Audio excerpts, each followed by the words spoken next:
Sometime, এর মাঝখানে কোনো স্পেস নেই। এটা হচ্ছে আনস্পেসিফাইড টাইম, যেটা ফিউচার অর পাস্ট যে কোনো জায়গাতেই ব্যবহার করা যায়। এর মানে হচ্ছে কোনো এক সময়, কোনো এক সময়। উদাহরণের সাথে আমরা বুঝে নিচ্ছি। He shipped to Kolkata sometime in 2020. ও শিফট হয়েছিল কলকাতাতে 2020-তে। তাহলে দেখো, আমি 2020-র কোন মাসে বা কোন তারিখে শিফট হয়েছে এটা আমি জানি না, যার জন্যই আমি এখানে এইভাবে বলেছি হি শিফট টু কলকাতা। ও কলকাতায় শিফট হয়েছিল সামটাইম ইন 2020, 2020-র ও কোনো একটা সময়ে, কোনো এক সময়ে কলকাতাতে শিফট হয়েছিল।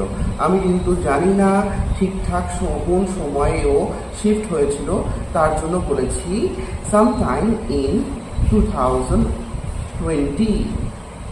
ঠিক আছে, 2020-র কোনো একটা সময়ে ও শিফট হয়েছিল। এটা পাস্টের বিষয়ে বললাম। এবার আর একটা উদাহরণ দেখে নাও। Let's have phuchka sometime next week. চলো ফুচকা খাওয়া যাক সামটাইম নেক্সট উইক, কোনো এক সময়, পরের সপ্তাহে কোনো এক সময় ফুচকা খাওয়া যাক। আমি কিন্তু ফিউচারে কোন সময় ফুচকা খাবো, সানডে না মানডে, আমি কিন্তু বলছি না। কোনো একটা সময়ে আমরা ফুচকা খাবো এটা বলছি।